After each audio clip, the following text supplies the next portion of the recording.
extra wire overhang to the fencing. I felt quite guilty under his gaze at taking such precautions. He'd made no attempt to escape, and might never do so. But we'd seen, during the filming of Born Free, one of our lions go over a 12-foot fence that had no overhang.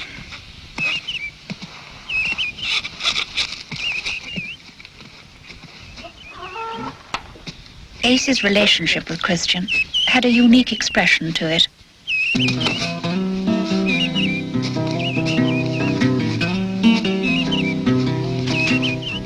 His greeting, in human terms, unmistakably showed his love.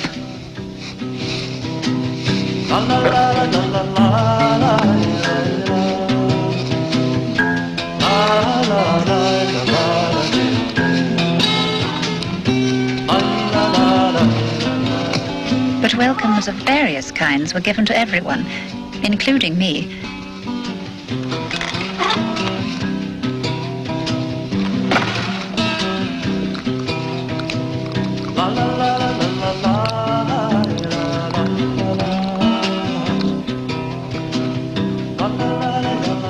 He was so good-natured that I, who knew him least well, was able to go in with a bone and to feed him by hand, which I'd hesitate to do with some dogs that I've known much better.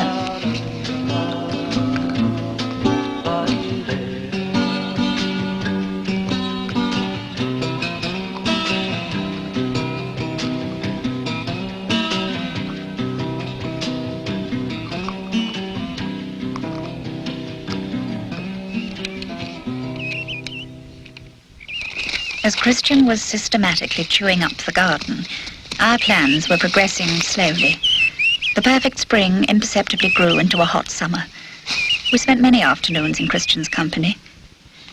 We'd heard from Africa. After much debate, we'd received agreement in principle from the Kenyan government. Christian could go back, but only on condition that the project would be completed in 2 years, and, more important, that a suitable area could be found. That was the difficulty. That was the snag. George Adamson in Africa, at this moment, was examining each possibility by plane and then by Land Rover, often without even a track to follow, and with nothing on the map to indicate the desperate nature of the country. Meanwhile, Christian was testing his strength, beginning to assert himself, and like a child, challenging us too. None of that now. No, don't you dare. Yeah. While George Adamson surveyed yet another area, from his letters it was proving impossible to find one with water and game that was absolutely uninhabited. We carried on with normal compound duties.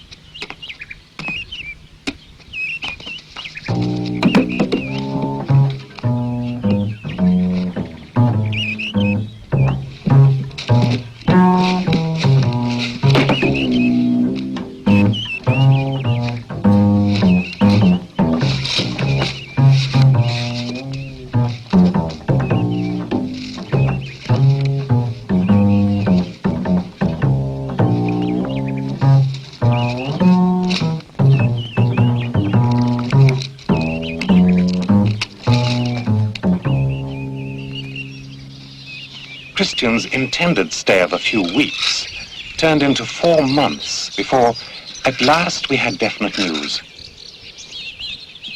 His future was decided. An area in the north had been found and approved. George added gravely that living conditions there would be very tough. He meant, of course, for lions. Suddenly, there was no time to be lost. East African Airways needed his exact weight. Christian cooperated, as best he could. But weighing a lion isn't all that easy. Yes. That's higher. That's it. Yes. He had grown considerably and was now quite a handful. At 165 pounds, he'd gained 45 pounds since he arrived at our cottage. The crate for his transportation had arrived. The flight from London to Nairobi would be 10 hours, 5,000 miles. Christian would have to accept his confinement. Somehow, he must not resist or resent it. That could only cause damage to himself and his relationship with us. For the time being, that must be preserved. We would need all the trust that had been established if we were to be of any use in helping him to adapt to a natural life in Africa. We began with only 1 minute at first. By increasing the length of time gradually each day, we worked up to almost an hour.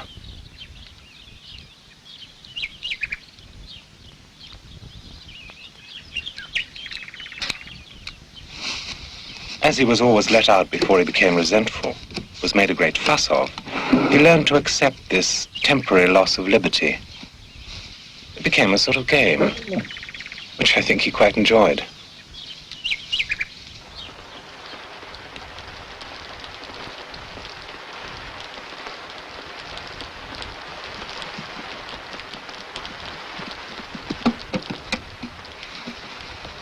If it is possible, we were both happy and sad the day Christian was to leave his home, our home, forever.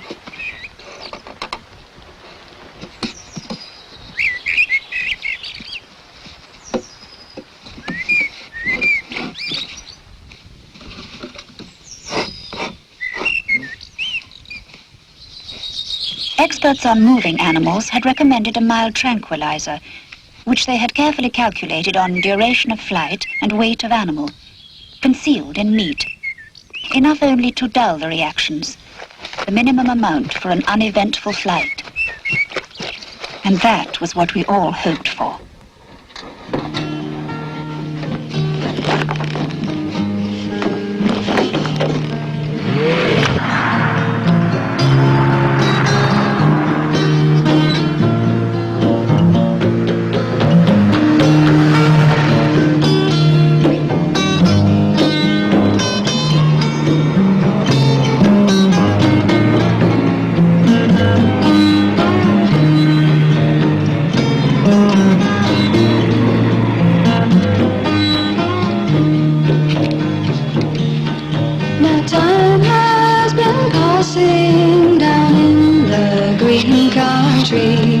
Words have been spoken and moves have been planned. Like pieces of a puzzle, the dreams fall together. Now a new home is waiting for you in your native land.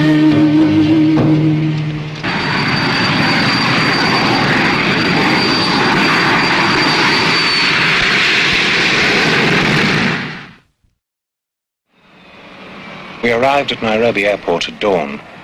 I somehow felt certain George Adamson was there, somewhere. George, the great authority on lions, would never allow Christian to arrive without being there. Any lion to George is at once a friend, to be met and understood. George knew that after a flight of 5,000 miles, even in a heated and pressurized hold, Christian would need time to recover, to find his feet. We were most relieved to find that Christian had apparently taken the journey well, but we were impatient to get his crate unloaded, just to make sure.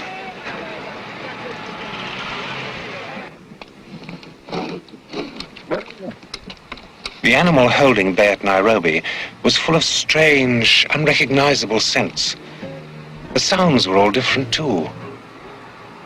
There had been a sudden, incomprehensible change of environment and atmosphere.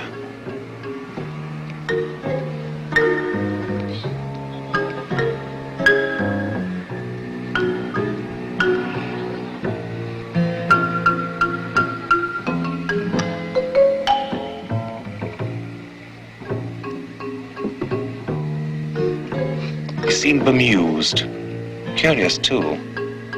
Lions are always curious. So were the people watching. To them, no doubt, it appeared the height of insanity to bring a lion to Africa.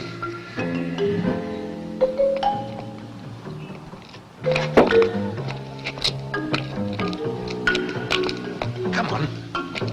That's it. The long journey ahead, I knew, would not be comfortable. With Christian aboard, it could not be fast. In the latter stages, I reckoned we'd be in four-wheel drive most of the time, lucky to average 10 miles an hour.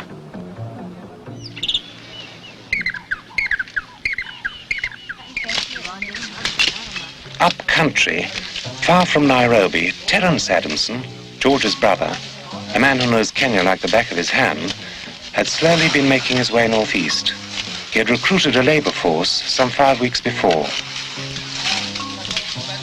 Terence, a construction engineer, was laying out the final camp area and a compound for Christian, which it was necessary to build, not so much to keep him in, but to keep the wild lions of the area out, to give some protection to him and us, especially at night. Terence Adamson's laborers are as unaffected by the modern world as the methods they employ. A piece of old, dried elephant dung, very plentiful in the area, to make the first flame. The area around the compound would have to be burned. The bushes and grasses harbor ticks, that small, vicious insect which attaches itself to lions and is often a cause of premature death.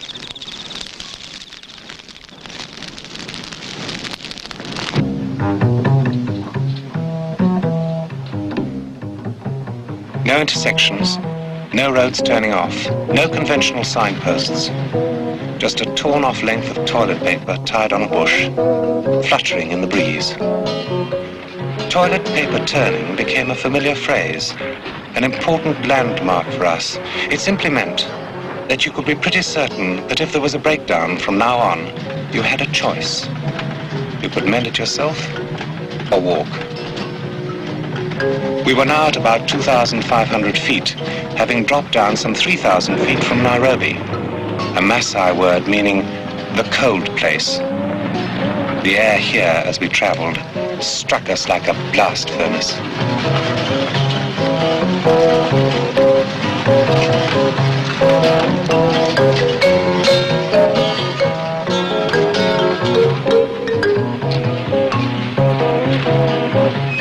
If the heat were not enough for Christian to endure, in his heavy coat, adapted over generations to a more temperate European climate, there was always the agony of crossing seams of lava dust.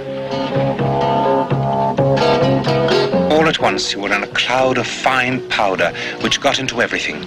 Stinging eyes, choking throat and nose. Half suffocated, Christian buried his head in misery.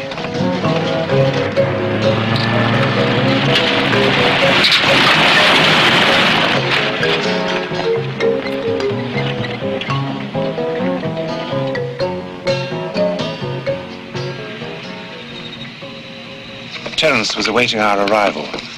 This is where we would live for a while, where Christian would have his chance to enter the world of natural lions and other animals. He would need protection while he learned about this new life, how to survive, what was dangerous. The most dangerous animals he'd met so far were our dogs in England. Now, in the heat of the African night, he would hear the strange sounds of the African bush. His ancestors would have recognized them easily some 4 or 5 generations back, before they were brought to Europe.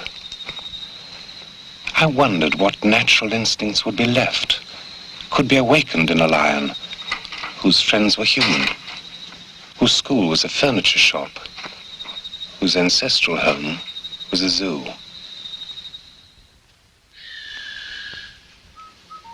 Early next morning, George was off again. His first call would be Nairobi, briefly, to pick up Christian's crate, then south to Naivasha. There he would try to collect a large, fully grown African lion called Boy, a lion that had been given his freedom and had lived with wild lions for 4 years.